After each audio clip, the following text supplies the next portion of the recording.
Right. Good morning, everyone. So I think first half of November month's editorial analysis, I think we've already had that YouTube session. It was handled by Subhakirtana ma'am. The second half of the editorials, whatever has been left behind, that we will discuss it today. Right. So once again, so we've taken the important editorials from various newspapers, whether it is Hindu or Indian Express, right? And whatever articles that we are discussing, the related notes that we have prepared with respect to from UPSC perspective, that will be available in the description. You can very well download it as usual.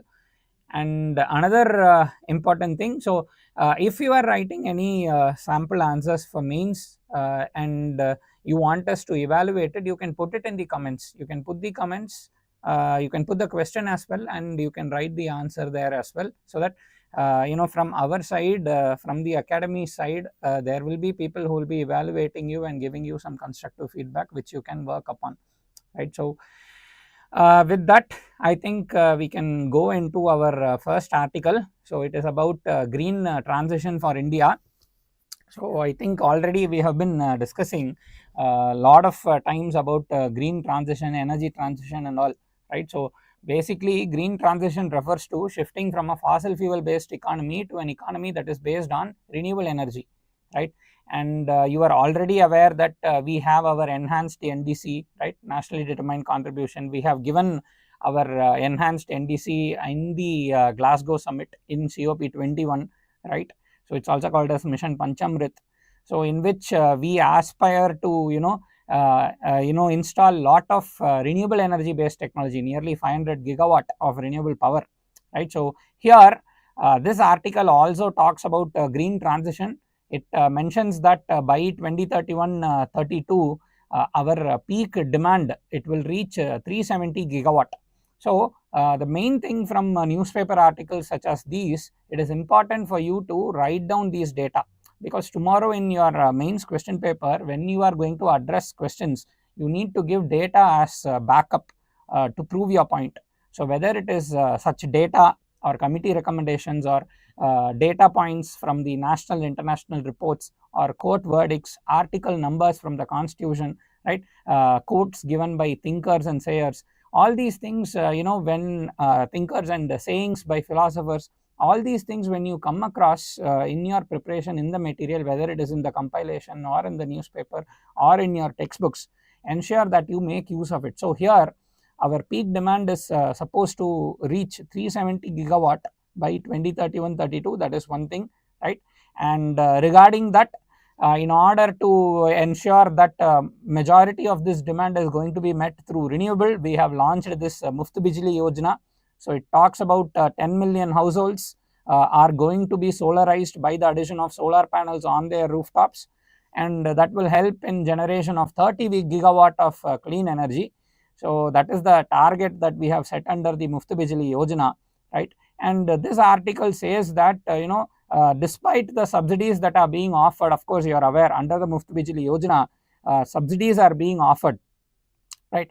I think 40% of the entire cost of the panel is borne by the central government, and the remaining you can get it as subsidized loans, right? So that you can get the system installed on your rooftop, right? So even the article says that despite this, it is still quite expensive and beyond the reach of a lot of people. And the author, he provides a solution for this. He instead of promoting this household individual wise, he's saying that in addition to that, we can also promote the community solar, right? So community solar is when a gated community, the entire community will set up a huge solar power plant, and this solar power is shared to the different households, and the households can pay depending on the amount they consume. So this is what he is saying as shifting from capex model to an opex model. So this is what he calls pay as you go. Capex model is when I have to pay money to install the solar panel on top of my home itself. Instead, here the community will install it, and if I want to purchase the solar power, I can get it from the community. They can distribute it to me, and I pay only for the units that I use. So this is what he is saying. And another important data that is given here, we are already at 1.4 degrees Celsius warming compared to the pre-industrial level. The average temperatures have risen by 1.4 degrees Celsius, right? And we know that in the Paris target, right, in 2015 Paris Agreement COP21, the target is limiting the temperature rise to 1.5 degrees Celsius, and we've already come very close to that 1.4 degrees Celsius, right? So the thing is very near, and because of this 1.4 degree warming, 80% of India's population, we are living in climate vulnerable districts. So across India, more than 750 districts are there, and 80% of the population, they are living in climate vulnerable districts, right? So because of this, he is saying that it is imperative that the government, the private, the people, the civil society, all of them work hand in hand so as to ensure that this equitable green transition is there, right? He is also suggesting using of smart metering, AI systems and all to ensure that the transmission distribution losses and all are reduced, right? He is also talking about how the solar panels are going to take up huge amount of waste once they reach the end of their life, whether it is the panel or whether it is going to be the battery. We need to have a proper recycling system that will ensure that the valuable metals, right, it could be metals or metalloids, the valuable minerals could be recycled once again, maybe like silicon, tellurium, cadmium, tungsten, right, germanium. All these things are going to be used in the panels as well as in the batteries, and it becomes essential that we set up a recycling chain for it so that these things can be reused, right? So all these are what is mentioned in the article. So with respect to UPSC, questions can come in this way: climate resilient investments are essential for India's sustainable development, especially given the high climate vulnerability of its population. So once again, you need to first of all agree whether majority of the population is going to be vulnerable. Now once again, we have the data for that. 80% of the population is living in vulnerable districts. So this is where the data is going to come into play, right? Critically examine the role of climate risk assessment and insurance in building a resilient energy infrastructure. So once again, you are having a lot of risk assessment frameworks. For example, Disaster Management Act is there, right? The National Building Code is there, right? You are having Energy Conservation Act is there. You are having different standards, like for example, India Green Building Code is there, right? You are having the LEED Platinum scheme that is there, right? Green carbon credit, the green credit program is there. So you need to include all these things which are happening related to the question. You have to include it and then address the question, right? So be prepared for these type of questions, and when you address these questions, ensure you give a proper introduction, ensure you give relevant points, ensure that these relevant points are backed either by data or by committee reports or by national international reports or by court verdicts. Ensure that you address every part of the question. Ensure you keep it within the word limit, whether it is 150 words or 250 words. Ensure that you are able to present it in a decent handwriting which is legible, which is not making it very difficult for the examiner to evaluate it. And also ensure that maybe you are able to bring in some innovation in presentation, whether it could be diagrams or flow charts or bulleted points, it could be anything. And ensure you have a proper conclusion and way forward, right? So that would be my suggestion. Coming back to the important points related to the article, right? Just once again, I'll just turn on the AC.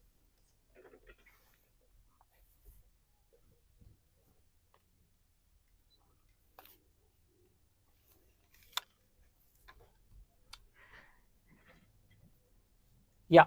So coming back to the article, right? So COP29, we know that it took place in Baku in Azerbaijan, right? And the Global Climate Action Conference. So in the NDC, of course, we've already working on our enhanced NDC, and our enhanced NDC, those 5 points, right?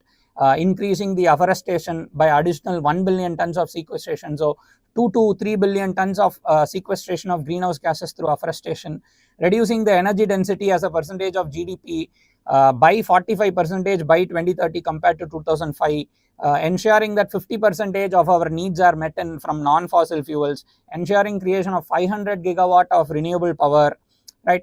All these things are our and becoming net zero by 2070. All these are part of our enhanced NDC, Panchamrit, right? And there has been a lot of criticism about the Baku conference also, because nothing concrete has come out of it. And the countries in Baku, what have they committed to? They've said that $300 billion per year would be transferred to the developing and least developed countries until 2035, and it is very ambiguously worded. So don't think that henceforth every year there will be 300 billion that will be transferred to the developing countries. It's not like that. Okay, by 2035 they will ensure that every year 300 billion is going to be transferred. So they have given themselves another 10 years, and in these 10 years every year it's not guaranteed that 300 billion will be given every year. Okay, it could be 105 billion in 2025, it could be 110 in 2026, it could be 150 in 2027. Their target is to reach 300 billion by 2035. So we do not know what they are going to give even the next year also. Okay, so it's very ambiguous, and we've already seen if we are to meet the Paris target, there is a gap with respect to climate investments, with respect to mitigation or adaptation.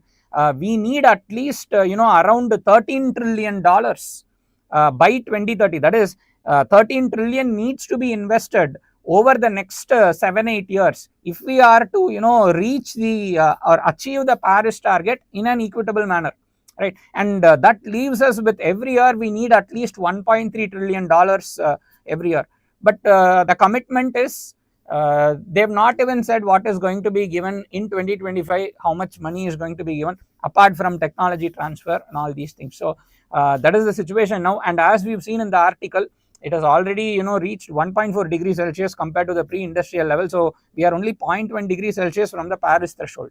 And if it is going to increase beyond 2 degrees Celsius, the worst case scenario in Paris, right, in 2015 agreement, nobody knows that what sort of disasters are going to fall upon us, because it is beyond the realm of prediction, right? So already we are having extensive heat waves, extensive cold waves, earthquakes, right, landslides, right, glacial lake outburst flood, a lot of La Nina, El Nino, those issues, right? And we are having so many new types of atmospheric systems that are coming, right? So that is the thing currently.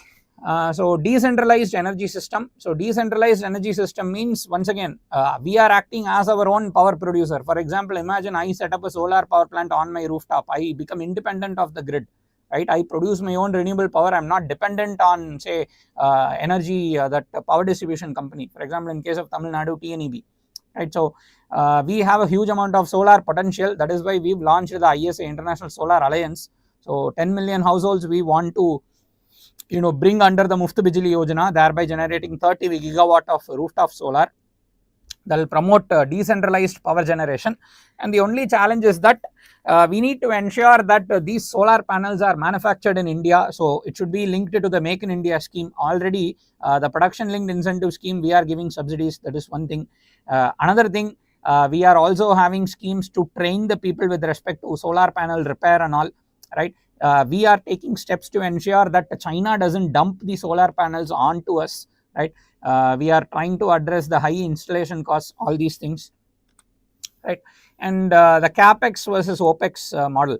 Capex is me myself creating the solar panel. It's a capital investment. It will be costing me money, right? I have to take loans for it. Instead, what they are saying is, for example, we have a gated community. Maybe in that gated community there's a community renewable energy power plant, whether it is solar or biogas or anything that is renewable. And if we are going to use the power from that system, maybe we pay it based on the units that we consume. That is the OPEX model. So he has suggested these models. So this we can include in our exam. We can concentrate on OPEX model as well, like that we can say, right? And 80% of the districts are vulnerable, or 80% of the population is living in climate vulnerable districts, right? So we have to concentrate on risk assessment. We need to secure climate insurance, whether for both adaptation as well as mitigation, right? Global supply chain integration. So we need to start manufacturing our own solar panels, solar cells, battery equipments and all. and for that we are actually signing the supply chain agreements with various countries. For example, supply chain agreement, we have the critical mineral partnership with Australia. We are also part of the US led critical mineral partnership, right? And individually we are also trying to sign agreements with various South American countries. So all this is also going on, right? So we want to be part of this global supply chain, so that not only we will be having enough raw material to import, we will be able to export it as well, right? And the dumping by China, that will be reduced. So in our forthcoming articles, we will see the trade deficit with China. The total trade, it's around 120 billion, of which 100 billion is the imports and only 20 billion we are exporting to them. So that has to change. Promoting the solar PV and green hydrogen. So green hydrogen, recently it has been in news, National Green Hydrogen Mission, you have to study that. Green hydrogen ports have been launched in 3 places, for example in the VOC port in Tuticorin and all, and understand what is green hydrogen, how it is produced, how does a hydrogen fuel cell work, the color coding of hydrogen depending on the production technique. You have green, brown, black, turquoise, pink, yellow, right? So just study about that as well, so it can be asked. Digitalization, you are having smart metering, so that you don't the reduction is there in the distribution transmission loss, as well as efficiency of utilization. You might have heard the BEEE 5-star rating and all, so that all will help in making the appliances a lot more efficient. Decarbonization, right? On the whole, ensuring that we are implementing the green building standards. We already spoke about IGBC, right? Indian Green Building Standard. It's coming under CII. So they have given these decarbonization techniques for existing as well as newly constructed buildings. So we need to implement that on the whole.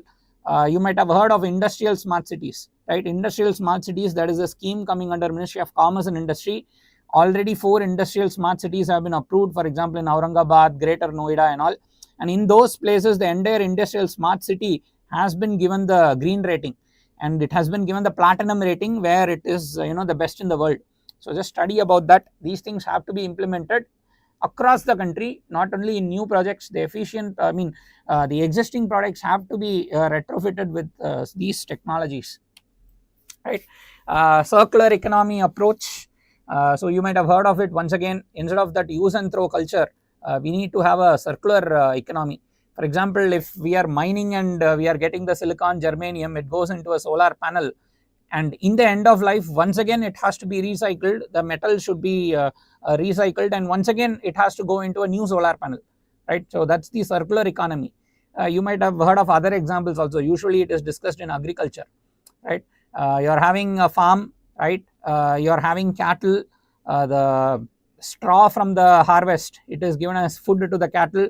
The cow dung is once again used as fertilizer for the farm. So it's an example of circular economy. The waste of one is used as input for the other, right? So that is one thing.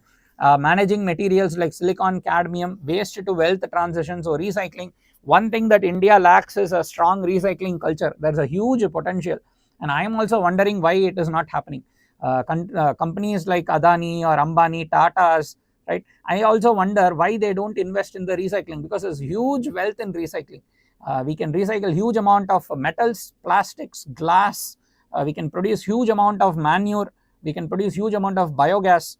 So I really hope the entrepreneurs are watching this and they somehow invest it in the waste management, right? At least 10 times more investment in waste management and number of people involved in waste collection, if it is there, I think definitely China like transition, like how China has successfully turned around the pollution scenario there. I think we can do that. People centric financing models, already the government is working on it. Mufti Bijli Yojana is a great example where huge amount of subsidy is given and the remaining money is given as subsidized loans, right? So that's also there. And apart from that, in the article they mentioned about the OPEX model. You can mention that also. Stimulating grassroots adoption of clean energy technologies. Once again, this also is being promoted. There are a lot of schemes like for the biogas. Satat scheme is there, Gobardhan is there. All that is promoting the grassroots level adoption of bioenergy production. Government incentives, institutional support, all that is being done, right? So some of the limitations, it's the high upfront cost, intermittency of renewable energy. On a bad day when there is no wind, the wind power will not be generating enough. so I have to depend on the coal for the load equalization, load normalization. Once again, on a cloudy day, on a rainy day, solar will not be there. Once again, I have to depend on the conventional coal for load normalization. These are some of the problems. So I guess with the improvement in battery technology, this thing also will improve. Technological gaps. Now once again, take the solar panel, maximum efficiency around 25%, 28%. That is the situation. They need to improve the efficiency, right? Limited access to financing. We are working on it. We are providing subsidies, subsidized loans and all. Integration with global supply chain. First, we need to set up a very strong solar manufacturing ecosystem and then integrate it with the global supply chain. Inadequate waste management. This is a huge problem, right? We are unable to recycle even the plastic, right? And still we are doing the very poor waste segregation, waste handling, waste management, as well as very poor waste recycling. So this thing, there should be some entrepreneur who is going to concentrate on this, and somehow they have to change the thing, right? And social and policy barriers, we need to ensure that everything happens equitably. The cost of energy transition should not be at the cost of prosperity of the poor. So that is the thing, right? So the second thing, it is with respect to the Ujjwala Yojana. So Ujjwala Yojana is for the provision of subsidized LPG connections under the Ministry of PNG, right? And so far more than 10 crore connections have been given, and they are targeting another 3-4 crores, right? So definitely they are targeting a whole lot of the poor people. They have all shifted from the unclean fuel, which they used to depend on the wood and all. They are shifting it to cleaner fuel, right? So this thing talks about a specific case study from some of the districts in Jammu Kashmir. So they are saying that in many of these districts, definitely the LPG adoption has increased, and PMUI has definitely played a role in increasing the LPG adoption. But they are saying that certain behavioral issues are there. People still prefer to cook using the chulhas. They feel that the taste is better. That is said as one point. Another point they are saying is that the women are not having enough smartphones, women are not having enough internet access, women are not having enough phones. So that what they are saying is they don't have enough knowledge about the harm that is caused by unclean cooking fuel. So if they are cooking in under the wood fire and all, the smoke and all, it harms their lungs and all. They're saying that the awareness of this is less among the households. As a result, despite having the LPG connections, some of them, they still prefer to do this as a thing of habit. Maybe if they know about the harmful effect of this, they will switch. That is what they're saying. And another important thing they're saying is despite the subsidized cost, they still feel that it's expensive. So up to a particular expenditure, they are buying the refills.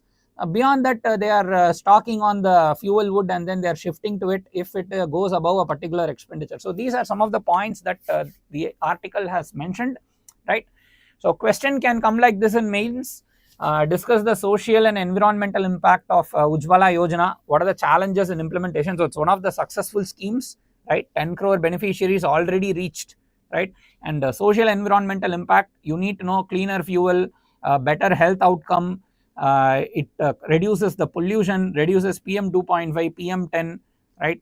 It ensures that the cooking happens more efficiently, more faster. It frees up a lot of time. The woman can use the time effectively. Imagine previously I have to travel 2 kilometers, cut the wood, bring it, store it. All that is now avoided, right? So go through it, answer all the aspects. So with respect to Ujjwala Yojana, it is to provide the clean cooking fuel under Ministry of PNG. Target 8 crore already achieved, extended to 10.35 crore with additional 7.5 lakh connections have been approved. So under this scheme, they are giving the free hot plate, which is nothing but the stove. They are giving the free connection. They are giving the burner. They are providing the training. They are providing the LPG cylinder as well. And the first refill is also free of cost, after which you have to get the cylinder. You have to pay for it at a subsidized rate. And the big cylinder as well as the small sized Chotu cylinder, that is also available, right? So you can choose either of that options. And who are all the beneficiaries here? It's based on socio-economic caste census. So you have the excluded list of households. It could be scheduled caste, scheduled tribe, Awas Yojana beneficiaries, Antyodaya Anna Yojana beneficiaries, forest dwellers, MBCs, tea garden, ex-tea garden tribes, residents of islands, rivers, right? So socioeconomic backward households are being included under this scheme. And you might have also heard of the Give It Up campaign, wherein people who can afford the LPG cylinders without the subsidy, they can give up the subsidy also. That was also there, right? So what are the advantages? Promoting clean cooking fuel, health outcomes, empowering the women, environmental benefits, all these things are there, right? You don't have to cut down the trees and all. Financial assistance is given. The connections are given in the name of the woman of the household, right? Loans are also there for the, even for the subsidy, you have to take small amount of loan. So this is called as microfinancing. You can't afford even the gas cylinder for the refill. The government is still helping you. You can go for micro loans to get the gas stove, the cylinder, sorry. So awareness campaigns, 40% are unaware of the health benefits of cleaner cooking, right? The refuel cost, despite the subsidy, it's quite expensive for some families, right? This was, it's expected, right? The latest report, right? I think it is by the World Bank, right? The prosperity report by the World Bank. It gives the number of people who are there in extreme poverty, that is earning below $2.15 per day, and the number in India, it's still very high, right? It's still nearly 150 million people are there in extreme poverty, right? So these are some of the issues that we have to address. The increase in per capita income, it should be more equitable, right? So that people can benefit from the GDP growth and development and all, right? So these are some of the points. So what are the challenges to the Ujjwala Yojana? Difficulty in sustained usage, cost, lack of awareness, black marketing. Achievements, of course, you can't deny it, one of the most successful schemes, right? So 10 crore plus LPG connections, increased LPG connection in rural areas, right? And they are doing a lot of awareness campaigns also, subsidized loans for the refills, expanding the LPG distribution to the remote areas so that accessibility will improve. Now coming to the next article, it is with respect to one syndrome called as CKM, chronic kidney metabolic syndrome. It's actually a health condition wherein you have a heart problem, wherein you have kidney problem, wherein you have diabetes. Now because you have all these three problems in the same person, heart issue, kidney issue, diabetes related issue. Now because of this, the metabolism itself is affected, the entire body gets affected, the health comes down drastically. It's a combination of multiple diseases in a person. That's why it's called as CKM syndrome. It's not a single disease. Multiple organs are affected, and because of that the quality of life reduces. That's why it's called as cardiovascular kidney metabolic syndrome, right? It affects your heart, your kidneys, as well as your pancreas, right? And when you are having poor metabolism, if you are having issues of your heart, or you are having diabetes, which is you haven't noticed it or you don't know it, or maybe you are having some kidney issue, you don't know it, and suddenly what happens is that over a period of time, the decline in the health, it starts affecting you, right? You will gradually notice increase in body weight, the waist circumference also will increase, obesity, you can gain weight, you can transition into obesity, right? This is probably most of us, right? So major organs such as heart, kidneys, liver, all of them are affected, right? And once again in this article, you have to note down these data. Global burden of disease, it is reporting the percentage of non-communicable diseases which are responsible for premature deaths, 69%, and 68% of years are lost to disability, and that disability is caused because of the non-communicable diseases. These data you have to note, okay. The next thing, it is with respect to Tamil Nadu. You don't have to take the state-wise data, but you need to take the National Family Health Survey data, which gives the prevalence of diabetes as 16%, obesity at 40%, right? So National Family Health Survey 5, diabetes is 16%, and it's projected to become 30% in by 2030. So it's increasing rapidly. Already India has the highest diabetes prevalence and burden. Obesity is at a 40%, right? So please take these data, please note it down. You don't have to worry about state-wise data, but you need to know the country-wise data. This you need to support your answers in mains. And NFHS 6 currently ongoing, probably April 2026 you will be having the data. The other thing we are talking about, see here they are talking about the Chief Minister's Comprehensive Health Insurance Scheme. This is there in Tamil Nadu, but once again we need not worry about that. We are having the Ayushman Bharat Jan Arogya Yojana, which is covering more than 60 crore people and nearly 15 crore families. And now they have increased the coverage for all senior citizens above 70 as well, right? So you can talk about that. That is a relevant point here. Okay, and one of the UN Sustainable Development Goals, it is to reduce the non-communicable disease deaths by 1/3 by 2030. So this is one target is already there. So the article talks about the efforts that the government has to do in order to bring down the CKM problem. So when we are bringing down the CKM problem, we have to ensure that there is good cardiovascular health, there needs to be good kidney health, there needs to be good pancreas health, right? So you need to ensure a healthy lifestyle. So for that they are suggesting few things. Improve the protein consumption. They are suggesting giving of eggs, right? Already you might have heard Poshan Abhiyan is there, PM Poshan is there, Poshan 2.0 is there, under which the National Food Security Act 2013, it states that one nutritious meal to the pregnant as well as the lactating mother, to the school children below age of 14, all that is there. So in that enough protein should be given. So they are suggesting eggs, right? If once again a lot of vegetarians are there, dietary preferences might come into play. If not eggs, something equivalent, maybe milk or pulses, that should be their dal, right? The other thing in the PDS, so we are usually giving only the rice as well as wheat, concentrating on calorie sufficiency. Now states like Karnataka, they are shifting, they are giving the choice to the people. Instead of rice or wheat, they can take a percentage of it in the form of coarse grains like jowar, bajra, ragi, millets and all, which are very, very good for health. So that has to be proposed on a large scale. In all PDS, in all the states, there should be options for giving of the millets in the PDS, right?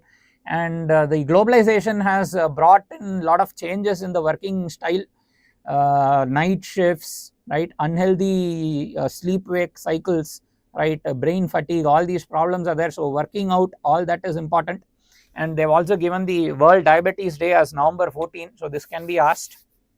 So in your mains, rising prevalence of cardiovascular kidney metabolic syndrome, it highlights the urgent need for integrated approach to tackle NCDs. So you're having the national program on tackling NCDs. It comes under NHM. So you need to know the thing that is there, and then you have to give the answer, right? So first of all, what is CKM? We have already seen combination of cardiovascular, kidney, metabolic diseases, right? Heart disease, cardiovascular means heart disease, kidney, it's also called as nephro, right? Metabolic diseases, diabetes, obesity and all. NFHS 5 data, increasing obesity, increasing hypertension, increasing diabetes, right? What are the causes? Unhealthy lifestyle, unhealthy diet, sedentary lifestyle, improper sleep wake cycle, junk food, that is why high sodium content, it's huge in junk food. The work patterns, it has changed, right? Impacts, what are the impacts? Healthcare cost, quality of life is going to reduce, you are going to feel depressed because of that, right? Productivity can reduce, you might struggle to do your work in the office properly, strain on healthcare infrastructure, more and more people are obese, more and more beds are needed in the hospital. All this can result in premature death and disability and all that. Once again, because of that you can be forced into penury, right? Even if the quality of life is reduced, you are still alive, quality of life is reduced, then once again it will have a huge impact on your earning potential and all, right? So as I said, the government initiatives, national program for prevention control of cancer, diabetes, cardiovascular diseases, so that is there under NHM, right? So in the government institutions, whether it is primary health center or community health center, sub-district hospital, district hospitals, there are specific outpatient units as well as inpatient units that are available.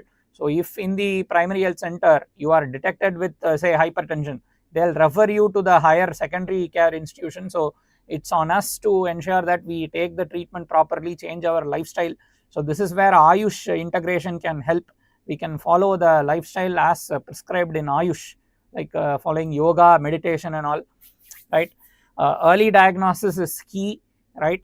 And Jan Arogya Yojana, we have already seen 5 lakh coverage for secondary tertiary care in all the accredited institutions, empaneled institutions, whether government or private. And Ayushman Bharat Health and Wellness Centers, they have been converted and upgraded into Ayushman Arogya Mandirs. So that also is there for providing the early detection and treatment for these illnesses. Fit India campaign that was there to promote physical activity, even Khelo India Youth Games, that is also there to promote the physical activity among children, among young adults, women, people with disabilities, etc. Eat Right India campaign promoted by FSSAI, where they are creating awareness to reduce your processed junk food consumption, highlighting the high salt, sodium, sugar content in it, how it can affect your body. So all that is also being done, right? So NHM Poshan Abhiyan. So Poshan Abhiyan, once again, it is a flagship scheme. Now Poshan Abhiyan has been upgraded to Poshan 2.0, so to implement the National Food Security Act. So under Poshan Abhiyan, under Poshan 2.0, you are having your rations. They are providing one nutritious meal, right? The midday meal scheme is also there. They are providing take home rations, right? So the children below the age of 6, they are covered, adolescent girls are covered, pregnant lactating mothers are covered, right? So hot cooked meals are given, one nutritious meal every day, and take home rations are also provided. So all these things, hopefully it will address these issues. But once again, data is important. If you take the percentage of stunting population, under 5 stunting 20% nearly, it is the highest in the world in India. And sorry, not stunting, wasting. If you take stunting, it's nearly 33%. So 1 in 3 children under 5 are stunted. 1 in 5 children are wasted. So that is the situation. And 1 in 3 are having malnutrition. So these are all some serious problems that we have to address. So question can be like this also. In India, there is food security, but is there nutrition security? No, that's a question mark. So question can come like that on means. So if you are saying that yes, food security is there, people are not dying of starvation, but are they having a balanced diet? No. And for that, to support that, these are all the points: percentage of stunting, wasting, the maternal mortality rate, infant mortality rate, percentage prevalence of diabetes, hypertension, kidney failure, all these things you have to mention, right? So moving on to the next article, it is with respect to the social media. Now once again, as usual, it is coming from the Hindu newspaper, so you won't be surprised if it is one-sided. Now our respected authors, they have a problem with the Elon Musk. Now because Elon Musk has bought the Twitter, somehow it has become very toxic, because he is proposing the free speech. These people are saying that no, it should be in moderation. Previously, when they were people, what was his name, Jack Dorsey, right? When he was running the platform, it was having a bias towards the ideology of these authors. At that time, these people didn't have any problem. Any type of moderation, they said that it is against free speech. Now when the tables are turned, now they are saying that no, there should be moderation and all that. So anyway, we can just take a few points so that we can have a balanced opinion. So here the basic point is that Elon Musk has fired a lot of people who were doing the moderation work. Now because the moderation people have been fired, it has become more like a free for all. Anybody can post whatever they want, and they are saying that they are escaping without the consequence. And as a result, this Guardian newspaper, they have labeled that X, previously the Twitter, as a very toxic platform. Now in fact, if you read the Guardian newspaper, their one-sided opinion is as nauseating and as toxic, but that's fine for them anyway. So that is the thing. So they are saying that how Elon Musk has made Twitter a very toxic platform, and he says that Elon Musk, they are saying that Elon Musk believes that any sort of moderation is wrong, and that it's against free speech. So because of that, all sorts of moderation has been removed, and this is causing a lot of hate towards the vulnerable sections, right? So that is what, and because of that, the Guardian paper, they have stopped coming. Their handle, the Twitter usage, they have totally stopped it. So they are saying that despite 350 million people there on Twitter, we don't need the publicity from them. We don't need our news to reach them through Twitter. We will reach them through other ways, That's what they're saying. And these are all some of the things. They're saying that in a lot of countries, a lot of things are being spread through social media, right? And it can cause change in governments as well. It can spread revolutions, all these things. And now they are promoting something called as blue sky. Of course, from the name itself, you can say blue sky. Blue stands for Democrats, so you know the ideology, left liberal ideology. So authors are very happy for blue sky's existence, because now once again they can have their own echo chamber where it will not be contested. So that's the thing. Anyway, let's go to the thing from the UPSC perspective. So critically examine the dual role of social media as a communication tool as well as a potential threat. See, both of things are true. With respect to our UPSC perspective, we need to always have a balanced opinion, right? So how social media is advantageous now, once again, election commission and all, through the ads they are putting through the social media itself. So even the government, the election commission can reach the people through social media. At the same time, during election campaigning, hate messages or fake news, that also can be easily spread through social media. So it's both a communication tool to deepen democracy, deepen engagement, as well as create polarization and all that. It's a double-edged sword. So you need to provide relevant examples for both of it, keep the opinion balanced, right? Whether you hate conservatives, whether you hate liberals, you need to ensure that you are working for the government, so you need to have a balanced opinion, right? So here they are saying that Elon Musk's control of Twitter, he is promoting his personal agenda, personal beliefs, so he is promoting his personal biases, all these things they're saying. And removal of the moderation teams has resulted in deterioration of editorial standards, is what they're saying. They're saying that Twitter is spreading the hate speech, misinformation and all, and the algorithm has been tweaked to give precedence or give reach to posts which Elon Musk likes, ideologically similar posts like that, they're saying. So utility of the social media, you can see even during emergencies, it's very important. We can disseminate the news. It will amplify the voices of journalists, activists and all. It can reach a lot of people. Imagine, people have gone viral. That is what they say, viral video. And also you're a nobody, but suddenly you make a video and then that cause reaches a lot of people, right? So monopolistic challenges, they're saying that Twitter is remaining, or X I should say, it is the sole platform, though they are saying that blue sky, Mastodon and all is there. It's not that much reach is not there. And they're also saying that this Mastodon, Threads and all, they are all owned by the big corporates, and they don't like the big corporates. They want that it should be decentralized. So that is why they are supporting for the blue sky, right? Example of Arab Spring and all they've given. So using the social media, how almost many governments in the Middle East got toppled. So through that it can be done. And imagine what happened in Bangladesh. External influences helped in toppling of the government in Bangladesh, right? All these protests and all, it's been orchestrated from outside, and they use social media a lot. So hate speech, toxicity, misinformation, all these things are there. And in India, they're saying that there is no local language moderators. Many languages are there, so anybody can send the misinformation in the local language. There's nobody to fact check it and all. And they're saying that policy gaps are there. So once again, you are having, right, the digital media intermediary guidelines rules, right? That is there under the government. Ministry of Communication has launched it, right? Digital media intermediary guidelines. Please study that. The Data Protection Act, once again, that is in the draft stage. Study that also. Also, eventually they are going to create the IT Act will be replaced. So once again, when it happens, study that as well, right? Alternatives and decentralization, they're saying that there are some alternative platforms, but they're preferring decentralized platforms so that it's not part of a huge corporate. That I think we can agree, right? So these are some of the points. Now moving on to the next article, it is with respect to the India-China relations. And recently, you might have heard, right, the last time PM Modi and Xi, the Chinese premier, they met in Mahabalipuram in Tamil Nadu in 2019, and after that in 2020 the Doklam standoff, Galwan standoff, all these things happened.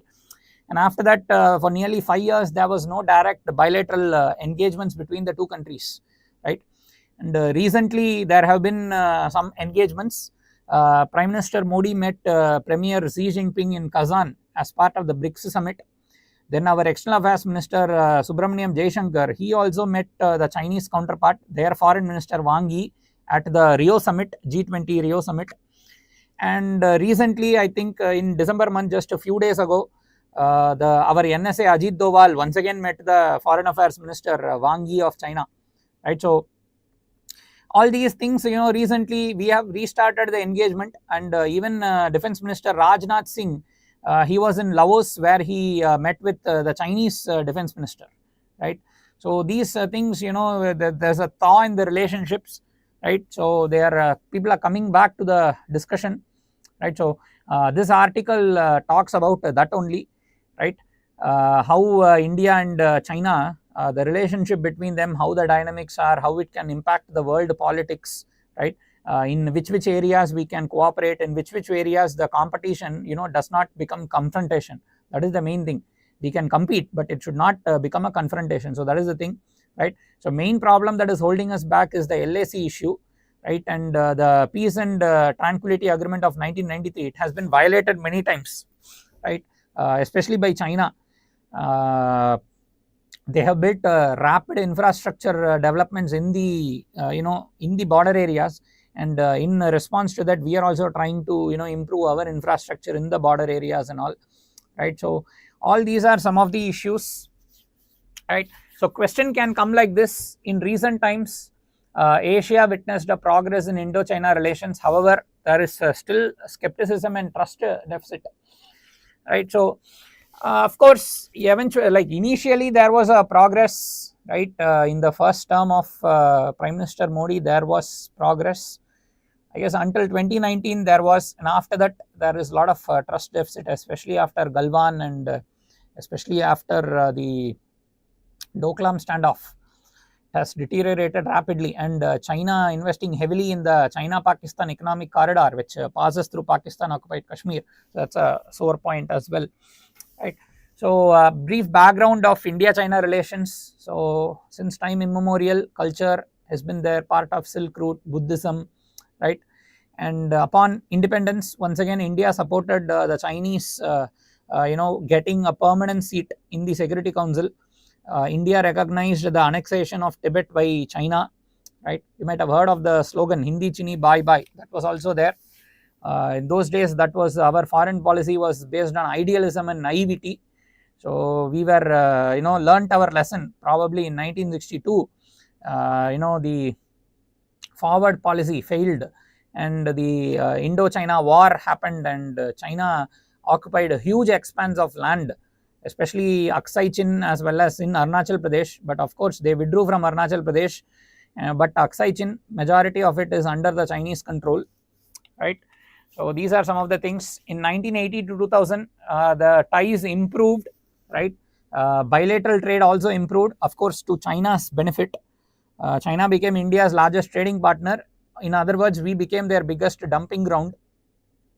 The Galwan clash, it once again highlighted the existential tensions that are there between India and China, and how China, you might have heard of the string of pearl theory, how it is using Pakistan as a tool to contain India. All these things are there, right? And if you see the current situation, economic growth, bilateral trade in 2022, 135 billion. If you see the trade deficit, probably Chinese imports would have been 120 billion. We would have exported only 15 billion. So you can understand how lopsided it is. That is one reason why we came out of the RCEP, Regional Comprehensive Economic Partnership, because it's another way in which China can dump their goods through other countries, right? So they're saying that both countries need to cooperate with each other for stability in Asia. Of course, they're doing that in G20, they're doing that in BRICS, they're doing that in Shanghai Cooperation Organization, they're doing that in UNFCCC and other UN agreements, right? So that is that Daulat Beg Oldi Shiok Darbuk Highway. This Darbuk Highway, because the construction of which it takes us to the advanced landing strip in Daulat Beg Oldi, right until the Karakoram Pass at the base of the Siachen Glacier. They are saying that this is one of the reasons for the Galwan crisis. Operationalization of this high road as well as the advanced landing strip in Daulat Beg Oldi, that only irritated China, and they crossed over and started causing problems, right? So this was one of the pressure points which resulted in the conflict getting blown open, right? So what are the opportunities?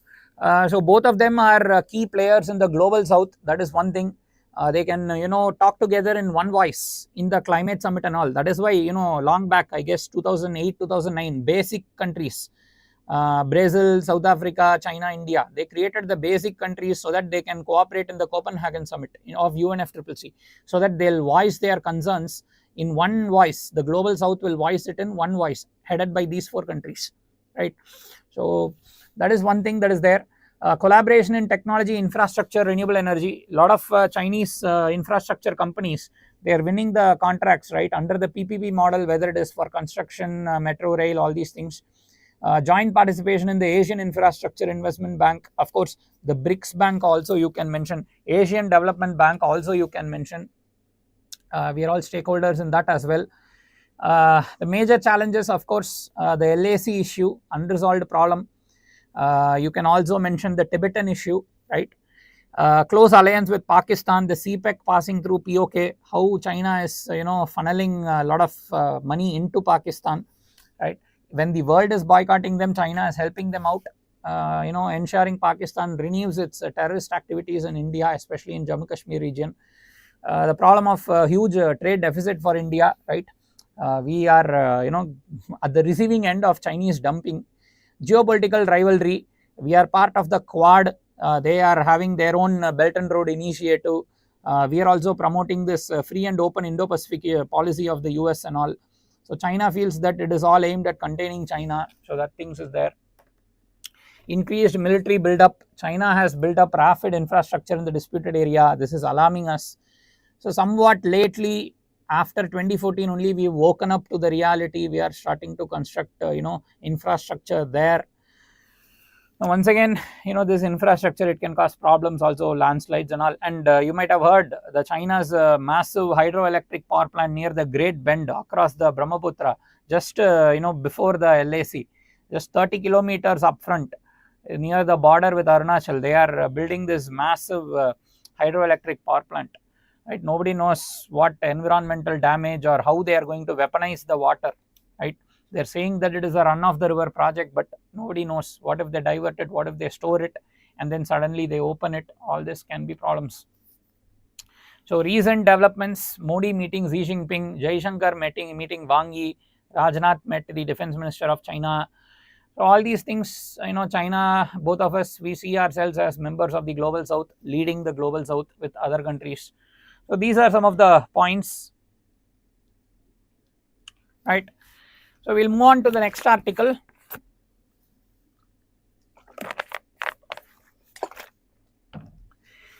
The next one, once again, it is about the sadness of the author, because the party that he doesn't like has won the elections. So once again, he is saying how BJP has weaponized this certain things, polarization and all, to win the elections, right? And he has given examples, right? He has said that BJP has weaponized polarization along with development initiatives, like for example the Ladli Behna scheme, along with things like Ujjwala Yojana, along with things like PM Kisan, and all this. He is saying that it is creating a formidable alliance, right? Where on ideology on one hand, whereas and the subsidies and welfare initiatives on the other hand, it is like creating a situation where people are voting the BJP. So that is what he is saying, right? So here he is worried about Hindutva. At the same time, he doesn't mention anywhere about the exodus of Kashmiri Pandits from Kashmir, or what is happening to the Hindus in Bangladesh. All that has been conveniently sidestepped as he starts his diatribe only towards one issue, right? The problem with a lot of these newspapers is that they speak only if the perpetrator that they hate is the perpetrator, and the other party should be the particular group that they love. Only if it fits this narrative, they start talking. Other things are ignored. So that's the thing. So anyway, with respect to UPSC, we need to keep it balanced. Caste and religion play a vital role in shaping India's electoral outcomes. Yes, there are a lot of caste-based political parties, mandal politics and all you would have heard, often leading to social fragmentation and undermining the democratic fabric. Of course, more and more fragmentation is there, then the concept of fraternity as mentioned in the constitution, that will erode, right? So critically analyze. So you can see here voter behavior, caste based appeals are being done, though it is banned, right? Still they do it. The model code of conduct says that you must not do it. Supreme Court verdicts are there which say you must not do it. Even there are legislations which say that you must not do it, but still it happens, right? So depending on the caste equations, only candidates are chosen. Tickets are distributed based on caste. There are actually caste based political parties itself, right? Especially these landed OBC castes, like for example you are having the RJD, right? You are having the RJD in Bihar, you are having the Samajwadi Party, right? You are having the JDS in Karnataka, right? And you are having the DMK in Tamil Nadu. Whenever they feel threatened, they can always insult Brahmins to get votes. So these type of things are happening, right? Political representation, of course, the caste based politics, it has ensured that the castes get the political representation. You can say that Ambedkar wanted the eradication of caste, but here caste based politics has ensured representation for the castes, right? So if you have the numerical strength, then you have a say in democratic politics. If not, then you don't have any say. That is the situation. It is not based on right and wrong, it is not based on truth. If you have the numbers, you will get a say in it. You can tell your own truth. If you don't have the numbers, even if you are the victim and even if it is perpetrated against you, you don't get a voice. That is the truth, right? So access for Dalits and OBCs, it has improved because of caste based politics. Yes, we can say that. Welfare programs and caste based reservations. Now once again, the thing about what is a caste that is deserving of the reservation. The OBC reservation itself needs to be reformed, right? You might have heard of that committee, Rohini Commission. The OBC reservation has been cornered by very well off, huge, electorally significant, well off landed communities. So nearly some, nearly around say 10 communities, they have cornered nearly more than 50% of the benefits. Right, these are all communities, they are no way OBC in the actual spirit of the term, but it has become perpetuated in Indian politics and you can't remove it now. It's in such a situation, right? You sat on the tiger and you are going on it, now you can't get down. That's the situation, right?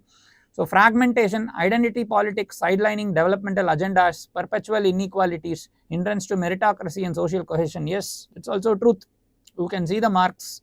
The difference in general and you can see for the reserve categories, you can see the difference in marks. This is a constant grouse, right? All that is affecting the fraternity, the brain drain and all you would have heard. When everyone hates each other, how can there be fraternity? That is the thing, right? Role of religion in elections, religious appeals, endorsements, right? Using religious leaders for getting the votes, right? Policy alignments, accusation of appeasement of specific groups. Right, all this is happening. We see it every day with our own eyes, right? So these are some of the points. Positive impact, caste-based parties, they provide the representation. That is one thing. The negative impact, of course, polarization, riots. You might have seen. Take the case of Manipur, for example. Two communities already don't like each other, but now because of one High Court verdict, which was ill thought out. That has given the spark to things that was already ready for ignition. Now both of them, they are at each other's throats. Previously they just didn't like each other, they were minding their business, but now one spark was enough to now kill each other. So such a thing is only happening here. Every state hates every other state, every language speaking person hates every other language. Now the another disgrace in Indian politics is the weaponization of language. Now some people, they are saying that we are providing the alternate politics to what? Alternate politics to caste politics. So what they are doing, they are weaponizing the language to create the hate. They are not creating alternate to the caste politics as something inclusive, not that. They are just weaponizing something else to hate. Instead of hating using the caste, they are hating using language. So how different is that? So this is the thing, democracy has been subverted by nefarious elements for disgusting things. So it's the reality, right? So constitutional provisions for fair elections, so that is important for us from the exam point of view. Article 15 prohibits discrimination based on caste, religion, guarantees freedom of religion. Article 25, 27 bans use of public funds for religious purposes.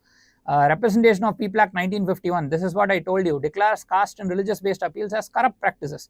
Hate speech penalizes incitement during campaigns. Apart from that, model code of conduct also prohibits it. Certain judgments, SR Bommai case reinforcing secularism. I mean the recent 2024 case that also reinforced secularism as well as socialism, right, was there recently.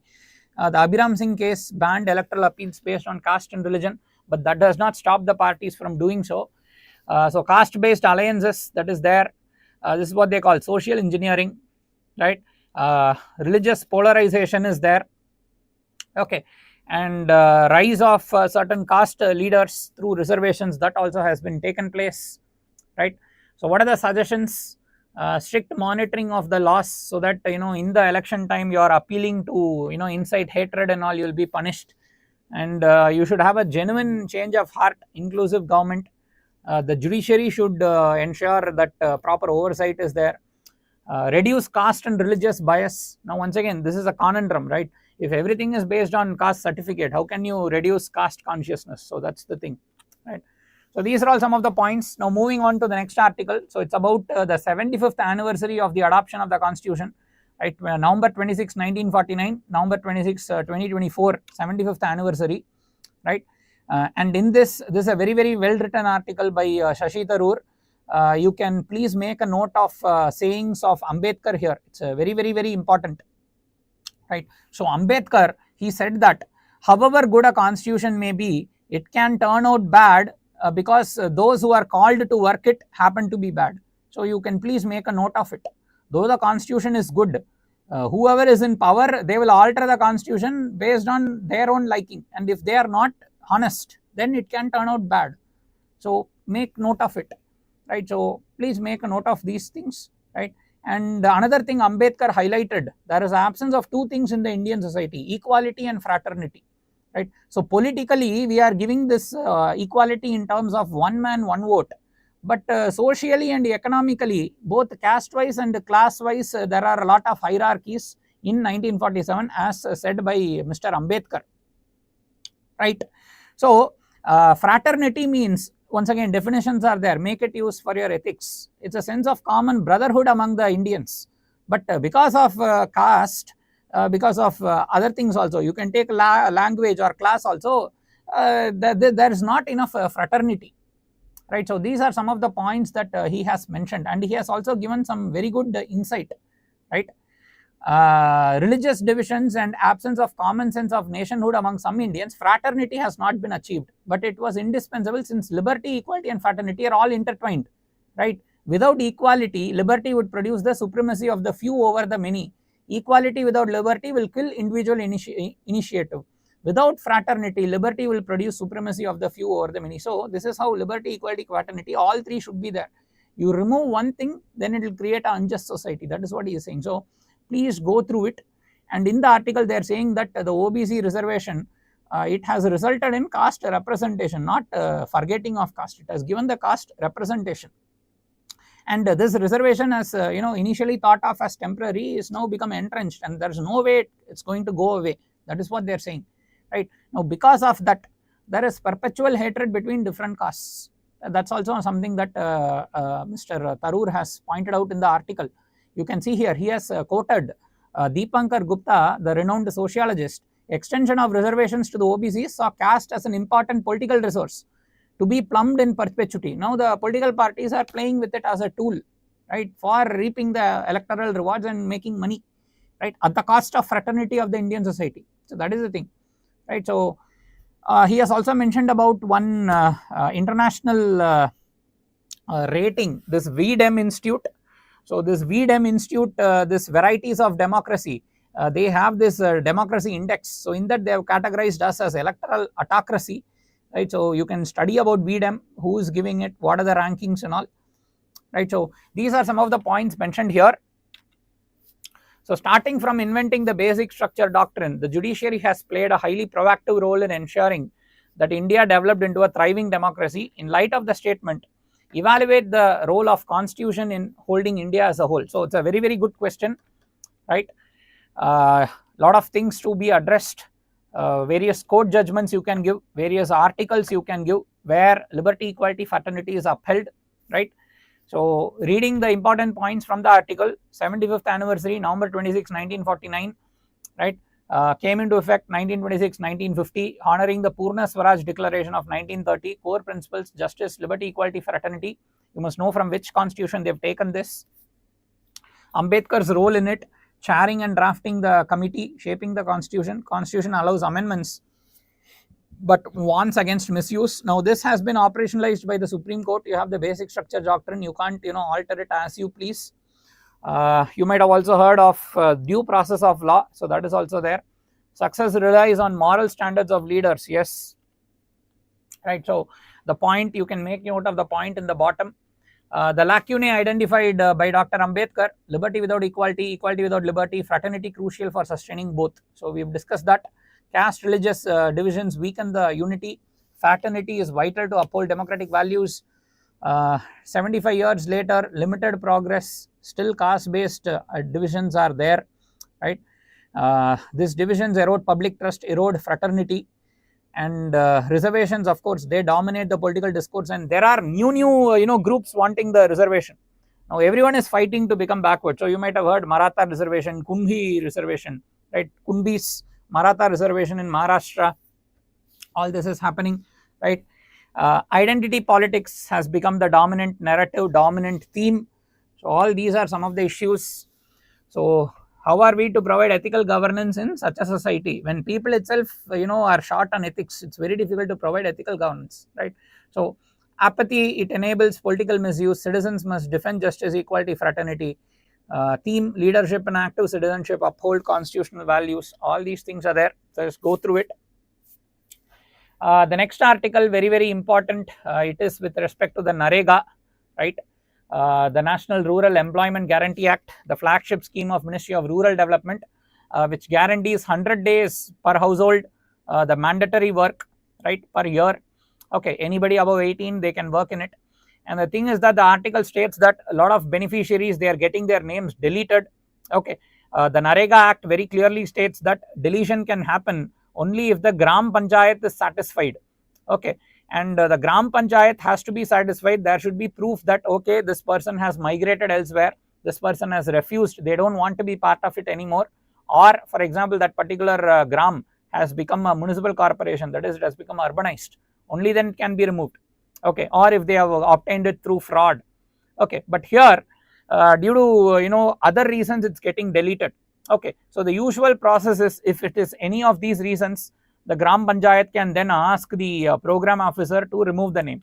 Okay, but here what is happening is, the government wants to ensure that all the wages to the NREGA is paid through the direct benefit transfer, which is a good thing. But the thing is that the way in which it is being implemented, they are saying that any of the NREGA job card that is not linked to the Aadhaar, and to the Aadhaar the bank account should be linked, right? So if the NREGA job card is not linked to the Aadhaar, and if that Aadhaar is not linked to the Jandan account, then they are removing such accounts. Okay, and they are giving the various reasons. They are simply putting a person is not willing to work, or person has migrated, or it's a duplicate, or got through fraud, like that they are saying. So this is removing the eligible beneficiaries. So please write down the data here. Okay, more than 2.98 lakh workers were deleted. Okay, with 1.65 lakh workers being deleted from the rolls only in 2022-2023. So this data you can take it. Since 2022, close to 1.65 lakh workers have been deleted. Okay, in the last 4 years, more than 10 crore NREGA workers across India have been deleted. These are huge numbers. India's population itself is 140 crore. So it is 10% of the population they are getting deleted, and NREGA plays a key role in ensuring proper income and ensuring proper health as well as nutritional outcome for the village population. So please mention this data. It's according to the Economic Political Weekly. Please make a note of it. Okay, The particular districts data we do not need, but we need the overall data. Since 2022, in last 4 years, more than 10 crore workers have been deleted. Okay, so these are some of the issues that the act is, the authors are highlighting. It's a very important lacuna problem that is happening, and this is due to Aadhaar enabled payment service, right? So that is the thing that they are saying. So these are some of the problems, right? You are promoting for digital inclusion, then it can result in exclusion also. So the reason why you are bringing in the digital, it is to remove the leakage of subsidy. You have to go to the right beneficiary, eliminate corruption and all. But here, once again, that is causing exclusion. So read about it, right?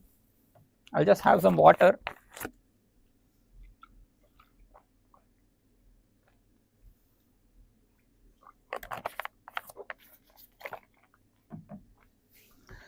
So NREGA 2005, what is the objective? Ensure livelihood security, create sustainable rural assets, strengthen the grassroots level governance, promote social inclusion, enhance livelihood security, reduce rural distress, right? So you have enough money, you don't have to migrate, right?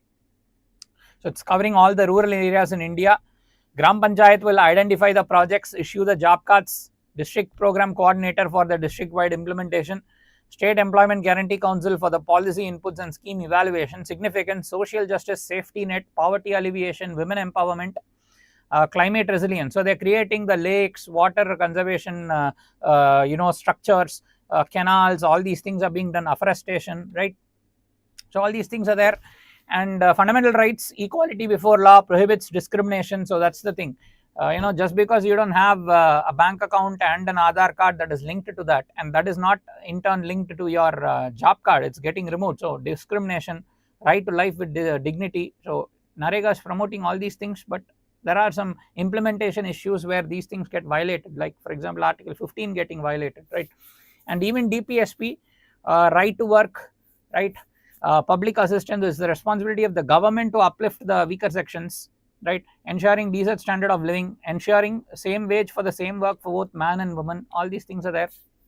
So just go through it. The next thing, it is with respect to armed insurrection to parliamentary politics. That is, once upon a time there were a lot of groups which were doing the armed insurrection. Armed insurrection means it's like a rebellion. Okay, just like what the Naxals do. They want to do the armed rebellion to overthrow the existing government. But a lot of those groups which initially did the armed struggle, they have laid down the arms and now they have become part of the democratic process. That is what the author is discussing here. Okay, especially he is first giving the example of this Janata Vimukti Peramuna of Sri Lanka, right? So initially they did lot of violence against the elected government to establish a government of the proletariat, revolutionary government there in Sri Lanka, but then they were defeated multiple times by the Sri Lankan army. Now they have become laid down the arms and joined the democratic process. And he has also given example of the Nepal's CPI Maoist. He has also given example of El Salvador's Marti National Liberation Front, right? Even the CPI ML of India. All these parties, all these ideologues, initially they believed in the left-wing insurgency. They believed that the state itself is a tool of oppression, and they want to, democracy, they saw it as a tool of oppression, wherein the capitalists, they exploited the poor and thereby it helped maintain the status quo. That is what they thought. But eventually they have realized that such a thing is not useful in the long run. So what they have done is they have laid down the arms and they have become part of the democratic politics, because constantly nobody wants to fight, right? Beyond a point of time, how much can you struggle? Okay, so that is the thing. He has given various examples. You can just note these examples and keep how the left-wing insurgency over a period of time, they have joined the mainstream, right? However, of course, in India, you are still having some of the Naxals, right? CPI Maoist and all is there. People's War Group, CPI Maoist, all these things. You might have seen last 2-3 weeks, a lot of articles have come on Naxalism. In Chhattisgarh especially, a lot of encounters have been taken place recently, right? So just go through that, and please know about these anti-Naxal forces.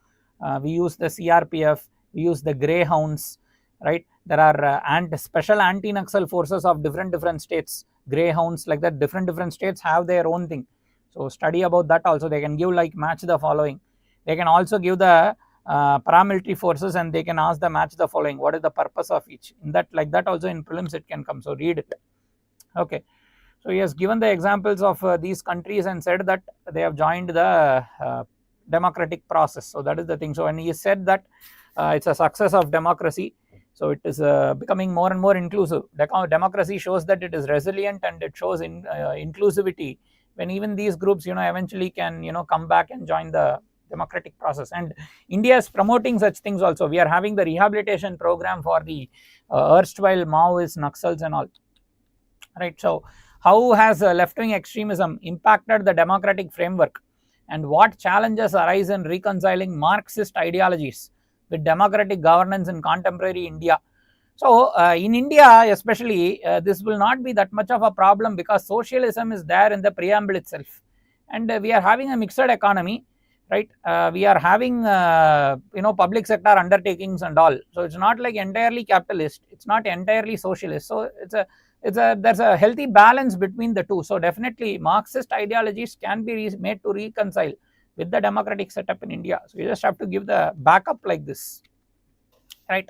So left-wing politics, it is alleged to ensure economic redistribution, social equality. It advocates for the government intervention to address inequality.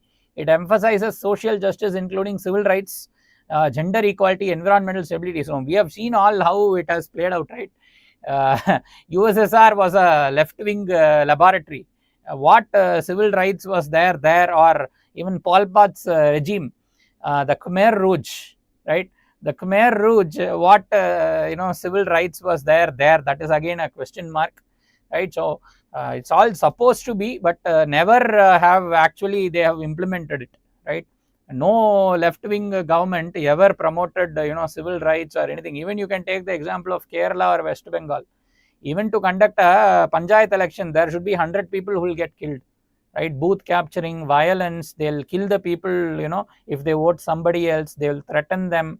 All these things happen in the left-wing areas only, where the left-wing politics is very preferred, right? So anyway, left-wing politics is supposed to do all these things, good things.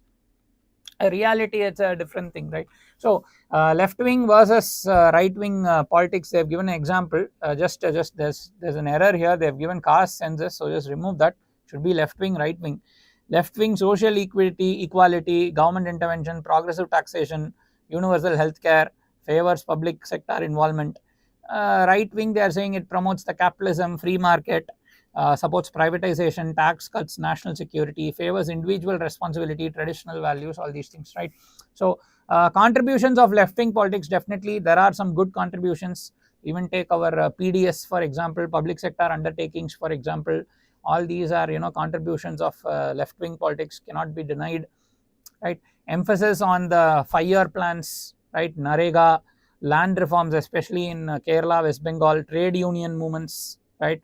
Economic planning, self-reliance, industrialization, welfare, all these things, universal education, pensions, social security, right? So these are some of the things about left-wing politics. Of course, beyond a point, the unionism is bad, right? Like how we've seen, right? So we have a lot of examples where excessive unionism has caused problems. We have seen such examples world over, right? And the difference between left-wing and ultra left-wing, the extremists within the democratic framework seek social justice through peaceful means, whereas these people reject the peaceful means. They want to aim to overthrow the government, right? Overthrowing the elected legal government and calling the people to do arms, that is only sedition, right? Section 124A of erstwhile IPC, and Bharatiya Nyaya Sanhita, I think section 152, right? So sedition, right? So challenges of left-wing extremism, it's in the areas where governance is weak, where the government services don't reach the people. So tribal areas, hard to reach forests, such type of areas.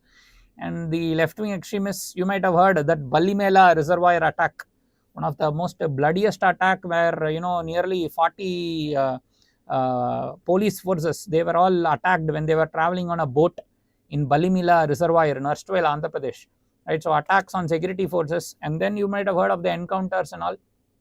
right? Hinders economic activities, infrastructure, social services, marginalization of the tribals, right? All these things, provide a chance for extremism, to create a breeding ground for extremism, right? So these are all some of the issues, right? How do you avoid that? You need to have, you might have heard, right, integrated action plan, special central assistance to the scheduled tribes sub plan, aspirational districts 112 are there, right? Backward area development program. There are specific schemes targeted at the tribals. You might have heard Jandan, sorry, PM Janman, right? Janman scheme is there, and recently PM Juga. It has been renamed as Dharti Aba Utkarsh Gram Abhiyan, right? Ekalavya Model Residential School, mobile medical units under the NHM, right? So even establishing of the telephone towers, mobile towers in the hard to reach areas, right? Just one second. Sorry. So all these things we are trying to improve to bring the development to the marginalized, so that there is not disaffection in these areas. Still, of course, a lot of lacuna exist, so there's still a long way to go. So infrastructure development, socio-economic development, equity, financial inclusion, right? Ensuring a decent standard of living, all that will go a long way in reducing that festering anger, right? And to control the extremists, you might have heard various operations: Operation Green Hunt, Bastaria Battalion, Greyhound, modernization of the police forces, anti-Naxal forces. All these things are there. Training, technology, counterinsurgency, creating an intelligence network, all these things, right? We've banned the CPI, Maoist, People's War Group, other such insurgents, right? We are offering a surrender and rehabilitation policy so that they can reintegrate back into the society, put their past behind. That also we are doing, right? So peace talks with the various villagers to address their grievances, so that violence and all will be avoided, right? So all these things are there. Just go through it. Naxal corridor, the states and all, they can ask. It can be there in mains also, whether Naxalism is on the, Naxalism is actually on the reduction, right? The Naxal corridor, number of districts affected, police stations affected, states affected due to Naxalism, it has come down drastically, right? So just read about it. It was there in Hindu only last few weeks before. It's once again about Twitter, that is X and U. Here what is happening is, there is this company called as Infowars. So it's once again some satirical news outlet, and what they're saying is they are selling their Infowars company to somebody else, but Elon Musk is preventing the Twitter account of Infowars to be part of the sale. He is saying that this Twitter account is owned by Twitter, so you have to pay us some money, and you can't include that into this deal without our permission, like that they are saying. So a lot of data we are putting it on the social media, and you might have heard our data protection policy and all. Even in Europe, the general data protection guidelines, it says that the whoever is the generator of the data, that is the user has complete control over the data. But in Twitter's case in US, it's arguing that no, we are the platform, data has been uploaded onto our platform, so we have a say in it. Anyone wants to sell this account to somebody, you have to compensate us first, you have to include us in the deal, like that they're saying. So these are some of the things that you have to keep an eye on, right? So social media, it has some good, right, but like promoting the news, education, all these things, but it is used for bad things also. Fake news, disinformation, spreading of perverse ideologies, all these things also. So just go through it. Asymmetry between users and social media platforms in the context of recent development, that is the thing, right? If any social media platform, take the Cambridge Analytica scandal with Facebook, they, without users consent, they took the data, sold it to Cambridge Analytica for some purpose, then they onward sold it to somebody else, and we don't even know it's our data, right? As a user, we need to know it, and we should be compensated if we want to be part of it. You want to steal my data, I'm allowing it, you should pay me, right? So that asymmetry is there, and digitally we don't know, a lot of coding and all is involved, so a lot of gray area is there, and without us knowing, data gets stolen. Recently you might have heard in OpenAI, there was this 26-year-old Indian origin engineer, computer engineer. I think his name is what, Rohit, I think. He was working in OpenAI for 4 years and then he got disillusioned and he quit his job. And recently, 2-3 weeks ago, he had committed suicide. So he was alleging OpenAI was, training the data on not, the OpenAI said that they are training the data on publicly available things, but instead he was alleging that OpenAI is, using the confidential data that is supposed to be protected, data that if you are going to use, you have to inform the person, get their consent that we are using, and then you have to compensate that person. On such type of data, the training is happening for the chat GPT. That is what was the allegation, and he was suspicious, he has committed suicide. So all these deep tech, big tech monopolies, Google or Microsoft, Apple, all of them are in on it. Facebook, Meta, all these people are in on it, right? So TikTok, all these things are in on it. They are causing massive social degradation, perverse. They are perversing the society. Morality has been stripped of the soul of the human individual, and in the name of modernity, all this is being pushed, right? So highlight the role of regulation, user awareness, digital literacy. So once again, regulation, Data Protection Act you have to talk about. You need to talk about the digital media intermediary guidelines you have to talk about. You need to talk about the IT Act, which says that spreading the misinformation, disinformation, the safe harbor provision, all these things you have to talk about. Okay, so platforms are having opaque terms of service. We just click yes without knowing what it is. Societal risk, fake news, causing family problems, people getting influenced in the wrong way, going in the wrong path, data getting stolen. Our data, people get calls, right? Even you might have got it also. I got it today also. This call is from BSNL or something, and because of they'll say like this: you have sent some contraband, your courier is stuck in Hong Kong, now CBI is calling you something, or they'll say that you are using the unusual usage has been found in your phone. Because of that, BSNL is raising the concern, and you have to press 9 to know more. It's a spam call. You can press 9 and then you can abuse that person also. So they're all frauds, right? So such things are happening. So all these are societal risks. A lot of people have believed that and lost their money, right? And somehow they have access to the database. They know the owner's name. That is, even I got the call, right? I pressed 9. I spoke to the scamster. He knows my name already. Okay, from somewhere they are stealing the database and they have the access to the name and the phone number. So that's the thing, right? So through this they are doing the scams. Australia has banned social media under 16. Very good decision. TikTok restricts beauty filter. Good thing we have banned TikTok itself, right?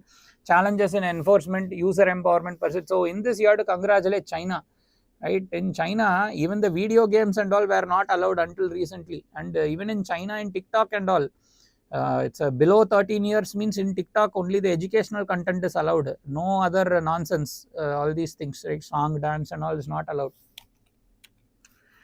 So next thing, it is about the family planning, right? Vas deferens, vasectomy. Men are not doing the vasectomy, they don't like it, and they're saying that the burden of family planning is falling on the woman. Tubectomy they undergo. So that is the thing that they are asking about. Disproportionate burden of family planning on women reflects the deep rooted patriarchy in Indian society. How cultural and societal factors influence the acceptance of vasectomy in India, right? So India's national family planning program, initiated in 1952, shifted focus from maternal and child health to population stabilization. Historical decline, 80.5% sterilizations to 0.3. So now it's voluntary, right? You might have heard in the emergency, Sanjay Gandhi forcibly sterilized a lot of people, like that they are saying, right? Now it's voluntary only, we don't force it. Female sterilization, we offer it, after 2 children, we offer it. And of course, yes, the article is true. We offer it, we ask the pregnant woman only after delivery, we ask whether you want to undergo sterilization. We don't ask the man, right? So female sterilization only is dominant thing, right? National health policy, it aimed for 30% male sterilization. That is not 30% of the entire males should be sterilized. of the sterilizations that are happening, at least 30 should be there. That's the thing. It's not been achieved, right? Why? Because cultural norms, cultural factors, patriarchy, men, they lose the vitality. They think if they do the sterilization, they are not aware of it also. It's unknown. They are providing some money also, but they are not aware of it. Insufficient skill providers as well as the hospital systems and all, so we don't know that. So what are the things? Early education and awareness, right? You have to debunk the myth about vasectomy and increasing the cash reward, right? Public incentives. You have to train healthcare professionals to better counsel, somehow brainwash the person to say yes. So that's what we have to do. Conduct government sponsored camps in underserved regions, learning from global success stories. So South Korea has a high vasectomy prevalence, right? See, South Korea has fertility rate in South Korea is like 0.7, right? And nobody even gets married there. So high vasectomy prevalence in South Korea, it was there in 2024 prelims. Bhutan, it's successful there. In Brazil, they are doing increased awareness, all these things, right? So I think that would be the end of this second half of our November editorial. So I hope it had been beneficial. So as I said initially, the PDF will be available in the description. Please download it. Any doubts are there, you can address it in the comments. We will address it to you. We'll revert to you, right? Any questions you want answers, put it in the comments. You writing any answers, you can put it there. We'll evaluate and give it to you, right? I hope that it has been useful. And once again, we will meet for the next month's compilation, right? Thank you.